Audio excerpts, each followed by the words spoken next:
Leur score dépasse tous les pronostics. Très vite, les militants du parti Syriza commencent à entonner. Le temps de la gauche est arrivé. Aujourd'hui, le peuple grec a écrit l'histoire. La Grèce tourne une page. La Grèce laisse derrière elle l'austérité, laisse derrière elle la peur.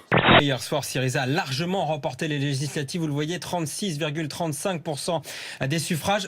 Syriza remporte 149 sièges, à 2 sièges donc de la majorité absolue. La droite obtient 76 sièges. Le parti néo-nazi obdoré 17 sièges. C'est la 3e force du pays.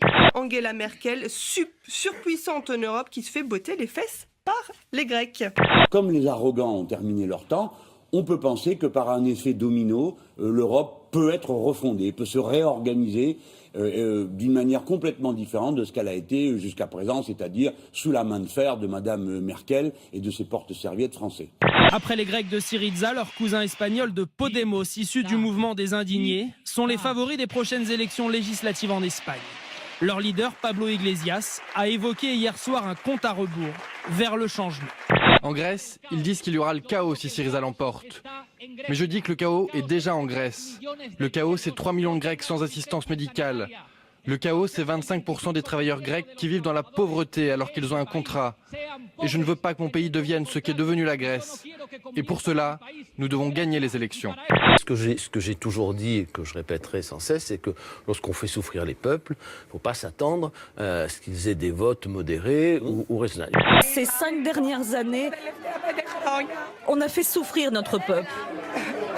On lui a fait connaître la faim. Et ces jours-là sont terminés.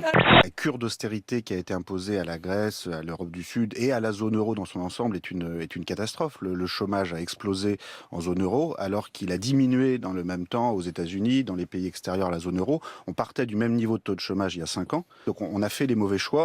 J'admets que nous avons fait des erreurs, mais nous avons évité le pire. Je quitte mon poste en laissant un pays dans un meilleur état que quand je l'avais trouvé. J'espère que le prochain gouvernement tiendra ses promesses. Je me réjouis de la gifle démocratique monstrueuse que le peuple grec vient d'administrer à l'Union européenne. Alors aujourd'hui, elle pense offrir une espèce de nouveauté, de nouvelle jeunesse, en disant qu'elle soutient Syriza. Mais je l'autorise à me cirer les pompes quand elle veut. L'accord a été trouvé dans la matinée. Alexis Tsipras va gouverner avec un petit parti de droite souverainiste. Accord surprenant, mais indispensable, car il lui manquait 2 sièges pour obtenir la majorité absolue. Je remets un pays qui est membre de l'Union européenne et de la zone euro. Pour le bien de ce pays, j'espère que le nouveau gouvernement préservera ses acquis. Pour les Grecs, il va y avoir du changement. 300 000 familles vont retrouver l'électricité qui leur avait été coupée pour cause d'impayés. Le salaire minimal va passer de 580 à 750 €. La santé sera gratuite pour tout le monde. La télé de service public va rouvrir ses portes. Tout ça, selon le site internet du Monde, va coûter pour commencer 12 milliards d'euros. Il faut payer ses dettes, c'est de la morale. Maintenant, si la personne avec qui on est en dette est un mafieux, à qui on a prêté 1 000 € et qui vous met un flingue sur la tête en disant « tu m'as pas remboursé les 2 000, maintenant tu vas travailler pour moi », est-ce qu'on est en droit de rembourser cette dette? Je rappelle que 60% de cette dette est détenue par la France. 12 milliards dont chacun aura bien compris qu'ils ne seront pas consacrés au remboursement de la dette. Cela voudrait dire qu'un pays européen peut être failli, peut décider de ne pas rembourser sa dette. Vous voyez les conséquences pour tout le monde.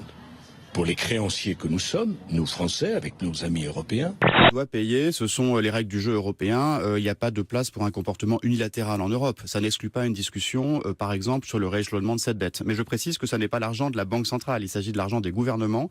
C'est une discussion entre M. Tsipras et les gouvernements européens. Et nous serons un point d'appui pour M. Tsipras dans la question de la restructuration de la dette, dans la question de la croissance à nouveau pour l'Europe. Et donc c'est pour ça que je demande à ce que l'on n'ait pas peur. Tout le monde sait que cette dette est impayable. Même si les Grecs se coupaient un bras et se vendaient en morceaux en vendant leurs cheveux, la mer et l'air, ils n'arriveraient pas à payer leur dette. Donc quel est le sens de maintenir une dette qui n'est pas payable? Aujourd'hui, c'est presque usuraire. Ce sont des taux usuraires. Le Portugal, l'Espagne, la Grèce ont été étranglés par des usuriers. C'est sûr qu'on a gagné de l'argent, même nous. Nous, on a gagné de l'argent. Les banques françaises ont gagné beaucoup d'argent sur la spéculation grecque. Il y a ces douaniers au cœur d'un vaste réseau de trafic de stupes. 2 policiers arrêtés à Roissy hier. Ils sont soupçonnés d'avoir facilité pendant des années le passage de trafiquants de drogue. Nutella et Fraise vont devoir changer de prénom. Mais qui sont Nutella et Fraise? Ce sont deux enfants que leurs parents ont décidé de baptiser ainsi. Oui, mais voilà, le tribunal de Valenciennes a ordonné à ces deux couples de changer le prénom de leur enfant car ils étaient contraires à leur intérêt. Miss Univers qui a été élue la nuit dernière en Floride. Elle s'appelle Paulina Vega. Elle est colombienne, mannequin, mais aussi étudiante en commerce. Et donc, depuis hier, sacrée et consacrée plus belle femme du monde. Ils ont dû être rebaptisés Fraise en Fraisine.